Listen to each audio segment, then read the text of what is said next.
નમસ્કાર મિત્રો, સ્વાગત છે તમારું ફરી એકવાર આજના નવા વિડીયોની અંદર. તો મિત્રો, આજના વિડીયોની અંદર આપણે પરીક્ષા લક્ષી સંભવિત પ્રશ્નો છે તેના વિશે ચર્ચા કરીશું. તો મિત્રો, ખાસ કરીને આજનો વિડીયો પૂરો જુઓ અને ચેનલની અંદર પહેલી વાર આવે તો ખાસ કરીને આપણી આ ચેનલને સબસ્ક્રાઇબ કરી લેજો.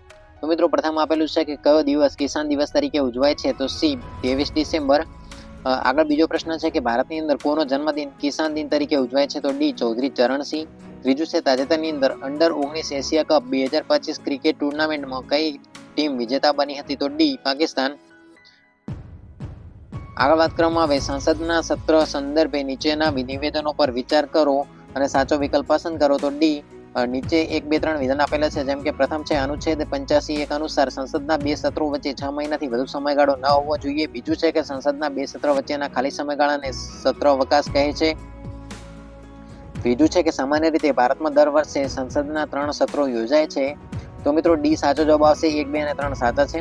પાંચમું છે કે સંસદમાં રજૂ કરાયેલ નવું કયું બિલ ભારતના પરમાણુ ક્ષેત્ર માટે આધુનિક માળખું બનાવવાનું અને ખાનગી ક્ષેત્રની મંજૂરી આપવા સંબંધિત છે? તો બી શાંતિ બિલ 2025.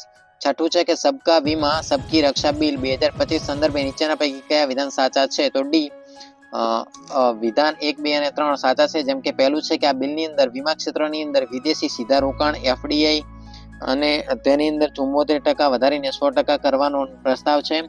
આગળ આપેલું છે કે આ બિલની અંદર જણાવ્યા મુજબ વિદેશી માટે ચોખ્ખી માલકીના ભંડોળની જરૂરિયાત ₹5,000 થી ઘટાડીને ₹1,000 કરોડ કરવામાં આવશે.